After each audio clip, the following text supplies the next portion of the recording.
My name's 1DC and you're watching Joburg Today. Hello and a warm welcome to Joburg Today. I am Nashina Mohammed. It's great to have you with us. Addison Frei, jazz pianist and winner of the UNISA Jazz Competition 2016, was on tour performing at Wits, and Leroy got to know the man with the magic touch. I'm from Lawrence, Kansas, which is about 45 minutes from Kansas City. I have been playing piano since I was 7 years old and started in kind of a standard format of method books, and I moved about with a few different teachers. My parents actually were able to book me into a couple little restaurants in my hometown. They had pianos, and you know, I was doing pretty well for a 10-year-old. I was kind of sight read somewhat, or pretty quick to read, so I wasn't even really improvising at that stage. But you know, I could play pop songs and things, and so for about 2 years I had like steady weekly or every other week gigs at these restaurants in town. And one of these guys was named Dan Gailey, who's the director of jazz at the University of Kansas in my hometown, and he really brought me along as a young student and was extremely generous with his time. He told me, here are 2 records to get if you want to know what jazz is. So the first is one that most people, as many people's intro to jazz, which is Miles Davis' Kind of Blue. The second one was John Coltrane, Live at the Village Vanguard in 1961. And you know, they were intriguing to me, but at the same time, it was a different listening experience than I was used to. I remember thinking, man, these songs are so long. You know, So What is 9 minutes long or something? And it just felt almost like a chore in a way. It was a task. It took a discipline and patience that I hadn't really honed in on yet. Through learning the rudiments of playing and what it is to solo and trade and play a melody, and you know, how the basic structure, that was helpful in bringing that lens as a listener. And then it went from being this foreign experience that was intriguing but a little bit unsettling, if you will, to something that was, you know, really exciting.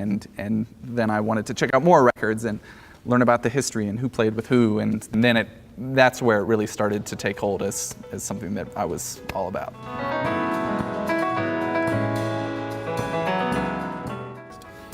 I'm going to go back to New York and have a week of oddball gigs. It's always busy there as a freelancer, and every day is different. So I'll be playing in jazz clubs and going to jam sessions. I also accompany for musical theater performers, do a little bit of teaching, some arranging and transcription and composition work, and working on my own projects too all along. So I have 3 or 4 songs in the can now, as we say, waiting to be released with videos later in the summer.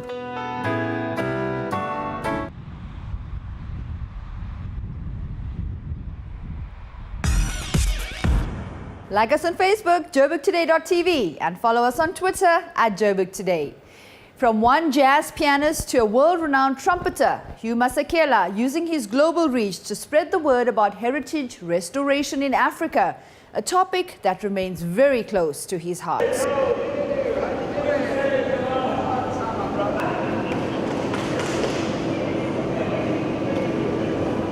From the time I was born, I came out dancing out of my mother's rooms. Singing. That's what she said, because I just sang. I was fascinated with gramophone.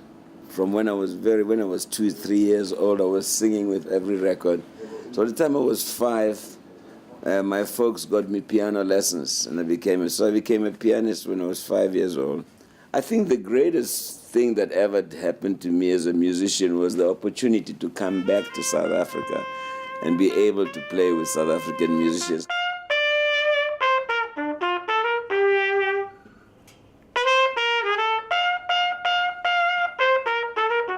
You can only make it if you help other people, especially young people who are really anxious and eager to learn. And when I got to the States, I was helped by Miriam Makeba, by Miles Davis, by Dizzy Gillespie, by just like a whole lot of people. Anthony Lovemore, I met when he first came here, and he just has such a generous heart, because when I couldn't get the instruments that I needed. It's a Hugh, I'll order one for you from the States.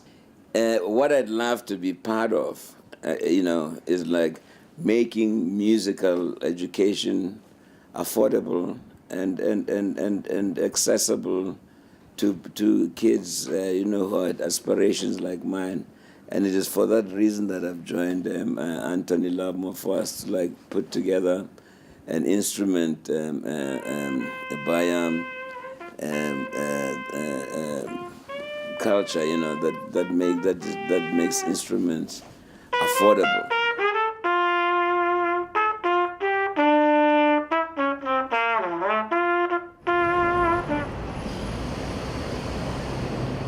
Hi, I'm Lois Mkize, and you're watching Joburg Today.